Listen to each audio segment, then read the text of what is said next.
अफ्रि देरहासार एमजे गावनि थैखौ दै खालामना एनडिबिखौ फोथायनानै लादों आरो बिसोर जोंखौ जे दम देखायबावो जुदि मोजां जानायमोनबा जों मोजां रायलायनायमोनबा जों दिनै भिडिअबो लाबोनाय नङामोन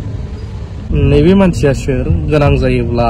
थाबैनो कन्टेक्ट नाम्बारखौ आं नोंथांमोननो राननानै होगोन मानो होनबा जि सोंनांगौ जों नङा बिथांनावनो सोंहर बिथांमोनावनो सोंहर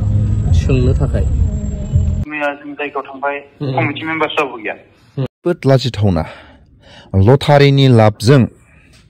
लटारि खेल होनाय लाबजों एक्स एनडिबिफोरनि जायफोर जोबथेसालियाव दं बिथांमोना न'खराव सोलिनो जोबोद गोब्राब आरो लोगोसे एनडिबिनि सोमावसारनायाव मुंख्लं जानाय बिथांमोननि न'खरा सोलिनो गोब्राब 25,000 थाखा हेफाजाब होगोन होननानै जोबोद लाजिथावना आरो फरायसालि हेफाजाब आरो लोगोसे डेड बडि लांग्रा जोबोद लाजिथावना लटारि खेला गुलाय गुजाय जामारदोंबा जोबोद लाजिथावना एक्स एनडिबिनि न'खरा बोरै नाजावगोन जायफोर 25,000 हेफाजाब होनो बा हैनो थांगोन जायफोर एक्स एनडिबिनि न'खर बोरै नाजावगोन जोबोद लाजिथावना रायजो राजाफोरखौ थगायनानै 25,000 थाखा हैनो नाजानाय रायजो राजाफ्रा जोबथेसालियाव थानाय न'खर जायफोर मुंख्लं जानाय मा 100 थाखा गांसेयावलाय न'खरसेयाव हाजारसेबाबो हेफाजाब मदद होगोन बेसेबां बर'फोर दं सोरबा आबसुनि सोमावसारनाय भलन्टियार आबसुनि सोमावसारनाय बिलटिनि सोमावसारनाय एनडिबिनि सोमावसारनाय रायजो राजाफ्रा सोरबाफोर आखाइ आथिं गैयै सोरबा मेगन गाज्रि जानानै थानाय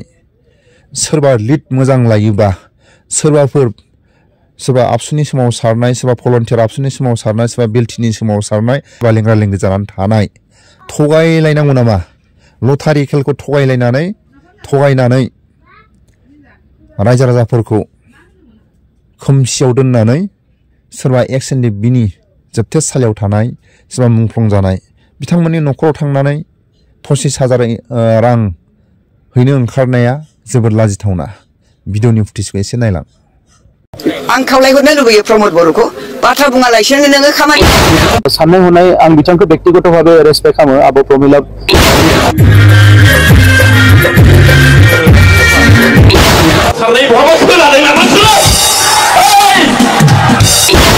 खाम्फा बरगयारिया दस्रा जोलाव जगदान खालामनायनि लाहार फाहार खालामदों बे बाथ्राखौ खाम्फा बरगयारि बिथांसो मोजाङै बुंनो हागोन थांनोबा मानो फिरफिलाखौ बिर होबाय थादों बेबो मोनसे रहस्य गोनां बाथ्रा आरोखि बिथाङाबो सासे दैदेनगिरि हिसाबै हयथ' बिसा माबा मोनसे साननाय दङ थांनो लुबैदोंबा बिपिएफखौ गाज्रि मोनदोंबा बे बिपिएफ बे फ्लेगखौ बोख्लायनांगौमोन ना हिनजाव खारनाय बहाबा खोनादों नामा बांगालफोरनि हिनजाव खारनाय खोनादों नामा खामानि मावनायखौ गोसो हो खिन्थु नोङो फेस्टिभेल खुंनानै बर' जाथिनि जौगानायखौ लाबोनो हाया साननाय हनाय आं बिथांखौ व्यक्तिगतभावे रेसपेक्ट खालामो आब' प्रमिला रानी ब्रह्म नोङो सुइजारलेण्ड खालामनो हाया खुगानि खौरांजों खुगानि बाथ्राजों हिनजाव खारनाय बहाबा खोनादों नामा बांगालफोरनि हिनजाव खारनाय खोनादों नामा 100 मार्क्स एसामिसनि जों लिरथारनांगौ जायो दा जों एसामिसखौ जों जन्मनिफ्रायनो फरायबोआखै होमबा जों बोरै एसामिस लिरनो हागोन हिनजाव खारनाय बहाबा खोनादों नामा बांगालफोरनि हिनजाव खारनाय खोनादों नामा चेयारमेन दे नबेन्द्र बसुमतारी बेबो जोंनिनो बिपिएफ कमिका दा कनभेन्टआव बिथांमोननि नाजानायाव बे माबा कनफारेन्सआ जाफुंदों आरो दिनैनि बे कनफारेन्सआव जायफोर एसे एनै फैसा डनेट खालामदों बिथांमोनखौबो आं धन्यबाद होबाय गोबां मानसिया सोरबा 50,000 सोरबा 20,000 सोरबा 10,000 सोरबा 50,000 होनानै डनेट खालामदों बेजोंसो जों नुथारनो हादों जायफोर बिथांमोना पेट्रानि कनफारेन्सआव फैसा एसे एनै डनेट खालामनानै जाफुंनायाव मदद खालामबाय आङो बिपिएफ हान्जानि जानानै बिथांमोनखौबो धन्यबाद होबाय तो এতিয়া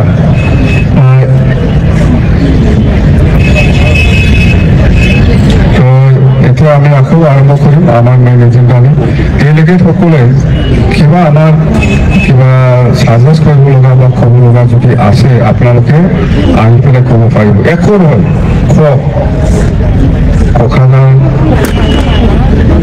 কোকৰাঝাৰ জিলাৰ পৰা কোনোবা ডেলিগেটে যদি কিবা সাজেষ্ট কৰিব বিচাৰিছে उखिल नैबे बाक्सानि आसलफ्रा मोजां खोनासं उखिल एक उखेट बाक्सानिफ्राय आवगायबोबाय मोजां मोनदां खोन्थाखाबाय आरो बिनि नामा थारजों दे बेबो न'खौ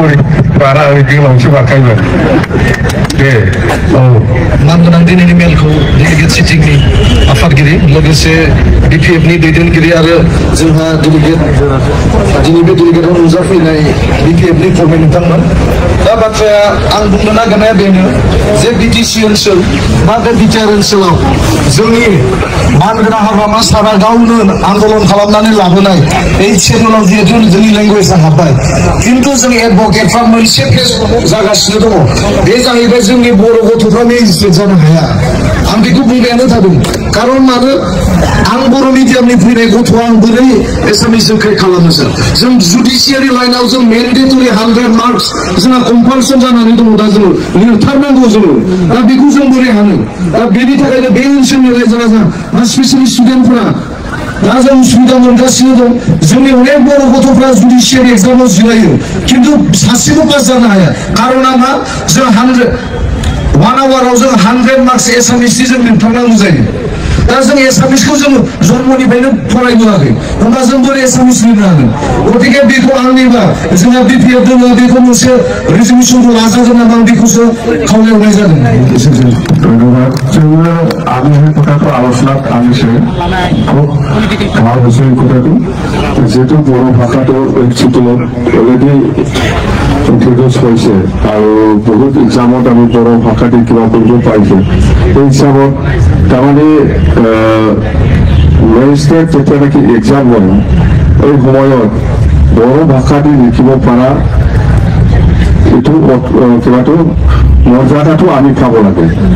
गासैबो सोलोंथाइनिफ्राय लानानै गासैबो गोग्लैसोनाय अबस्था दङमोन दा दिनै नायदो स्पर्ट्सनिफ्राय लानानै सोलोंथाइ लानानै गासैबो जौगाबोबाय आरो फेस्टिभेलखौ बिथाङा जि फेस्टिभेलखौ बुंदों बबे फेस्टिभेलखौ बुंदों आं बुजि मोनाखै दैजिं फेस्टिभेल खुंनानै गोबां बेवहाय जौनि आड्डा जायोमोन दिनैथ' बेबायदि फेस्टिभेल गैला ओरैनो जोंखौ माने समालोचना खालामनायनि समालोचना खालामबाथ' जानाय नङा दा नंखायनो बिथांमोना स्पेसिफिक बुंथ' बबेखौ खालामनांगौ बबेखौ मोजांबा जों मानिगोन गाज्रिबा जों नागारगोन साननाय हनाय आं बिथांखौ व्यक्तिगतभावे रेसपेक्ट खालामो आब' प्रमिला रानी ब्रह्मखौ नाथाय बिथांमोना 19 बोसोर मोनदोंमोन जि मोनसे अबस्था खालामदोंमोन बेवहाय जे हिंसा थानो हायै मानसिफ्रा गाज्रि अबस्था बयबो गियै माने रायजो जानांगौ जादोंमोन दिनैनि थासारिया जोबोद सोलायबाय दा बे थासारिखौ बिथांमोनाबो लाबोनो हागौमोन गोसोबा नाथाय बिथांमोना बेफोरखौ गोसो होयैखाय दिनै बड'लेण्डनि गासैबो सोलोंथाइनिफ्राय लानानै गासैबो गोग्लैसोनाय अबस्था दङमोन दा दिनै नायदो स्पर्ट्सनिफ्राय लानानै सोलोंथाइ लानानै गासैबो जौगाबोबाय आरो फेस्टिभेलखौ बिथाङा जि फेस्टिभेलखौ बुंदों बबे फेस्टिभेलखौ बुंदों आं बुजि मोनाखै दैजिं फेस्टिभेल खुंनानै गोबां बेवहाय जौनि आड्डा जायोमोन दिनैथ' बेबायदि फेस्टिभेल गैला ओरैनो जोंखौ माने समालोचना खालामनायनि समालोचना खालामबाथ' जानाय नङा दा नंखायनो बिथांमोना स्पेसिफिक बुंथ' बबेखौ खालामनांगौ बबेखौ मोजांबा जों मानिगोन गाज्रिबा जों नागारगोन साननाय हनाय आं बिथांखौ व्यक्तिगतभावे रेसपेक्ट खालामो आब' प्रमिला रानी ब्रह्मखौ नाथाय बिथांमोना 19 बोसोर मोनदोंमोन जि मोनसे अबस्था खालामदोंमोन बेवहाय जे हिंसा थानो हायै मानसिफ्रा गाज्रि अबस्था बयबो गियै माने रायजो जानांगौ जादोंमोन दिनैनि थासारिया जोबोद सोलायबाय दा बे थासारिखौ बिथांमोनाबो लाबोनो हागौमोन गोसोबा नाथाय बिथांमोना बेफोरखौ गोसो होयैखाय दिनै बड'लेण्डनि गासैबो सोलोंथाइनिफ्राय लानानै गासैबो गोग्लैसोनाय अबस्था दङमोन दा दिनै नायदो स्पर्ट्सनिफ्राय लानानै सोलोंथाइ लानानै गासैबो जौगाबोबाय आरो फेस्टिभेलखौ बिथाङा जि फेस्टिभेलखौ बुंदों बबे फेस्टिभेलखौ बुंदों आं बुजि मोनाखै दैजिं फेस्टिभेल खुंनानै गोबां बेवहाय जौनि आड्डा जायोमोन दिनैथ' बेबायदि फेस्टिभेल गैला ओरैनो जोंखौ माने समालोचना खालामनायनि समालोचना खालामबाथ' जानाय नङा आं खावलायहरनो लुबैयो प्रमद बर'खौ बाथ्रा बुङालासिनो नोङो खामानि मावनायखौ गोसो हो खिन्थु नोङो फेस्टिभेल खुंनानै बर' जाथिनि जौगानायखौ लाबोनो हाया नोङो सुइजारलेण्ड खालामनो हाया खुगानि खौरांजों खुगानि बाथ्राजों नों खाम्फा बरगयारिया दस्रा जिल्लायाव जगदान खालामनायनि लाहार फाहार खालामदों बेखौ माने खोनानोसो मोन्दों थांनोबा मानो फिरफिलाखौ बिर होबाय थादों बेबो मोनसे रहस्य गोनां बाथ्रा आरोखि थांनो लुबैदोंबा बिपिएफखौ गाज्रि मोनदोंबा बे बिपिएफ बे फ्लेगखौ बोख्लायनांगौमोन ना हिनजाव खारनाय बहाबा खोनादों नामा बांगालफोरनि हिनजाव खारनाय खोनादों नामा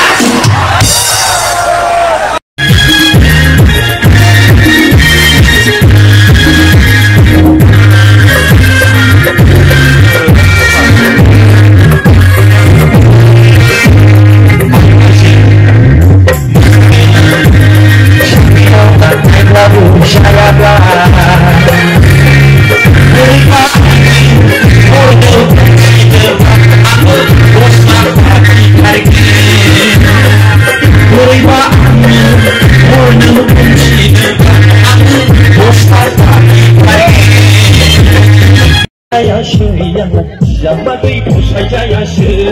गोसथोनायनि बिमा बिफाजों हाबानि खोथा रायज्लायनो थांनाया मेरला हिन्जाव दं गुबुनखौ लादोसो बुंहर जाबाय आं मेरला हिन्जाव दं गुबुनखौ लादोसो बुंहर जाबाय जामादै फसायजायासै आंलाय जामादै फसायजायासै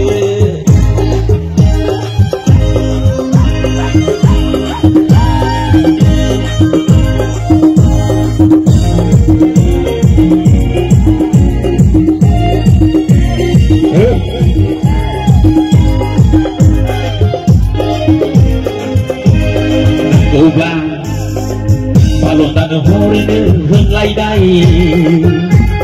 नांगौब्ला बुरैना थाथों होनलायनाय नांगौब्ला balondan horino होनलायनाय नांगौब्ला बुरैना थाथों होनलायनाय नायगोन आंबो नोंसा मादैनि माहाजोनसिन नोंसा मादैनि दाम गोसासिन जानो हायाब्ला मानसि नङा जामादै फसायजायासै आंलाय जामादै फसायजायासै